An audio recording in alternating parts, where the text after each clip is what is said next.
Hello everyone, hope all is well. So today we're going to talk about something called factor by grouping. So we're going to dive into our first example, and the point of this eventually is to get down to something that is a binomial, so two terms, times another binomial, so another two terms, such that when you FOIL and expand these two terms out, you get back this original. So that's the goal, and here's the process for how to do so. So the first thing we're going to do is we're going to group up, hence the name grouping. We're going to group up the first two terms that you see. And then you're going to think, okay, what can I pull out of those two terms? And you want to pull out the biggest possible factors. So first of all, I see a 2 that can be pulled out, right? A 2 is a common factor between 2 and 12. So if we pull out a 2, we can also pull out not just an x, but x squared, right? There's an x squared common to both of these terms. So I'm going to pull out 2x squared. Once you pull stuff out, put a parentheses, and then ask yourself, what do I need here to get back this term? Well, I need an x, right? 2x squared times x gives us back 2x cubed. And then same thing, what do I have to put here such that when I distribute the 2x squared, I get back negative 12x squared. So that would be a minus 6, right? If I distribute 2x squared to negative 6, I get negative 12x squared.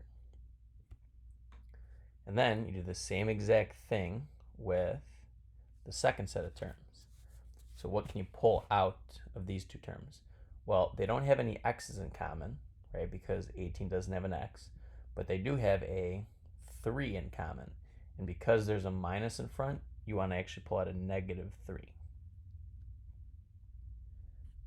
And then again, once you pull whatever factor out, you want to see, okay, what do I need to put here to get back negative 3x? Well, I just need an x, right? Negative 3 times x gives me back the negative 3x.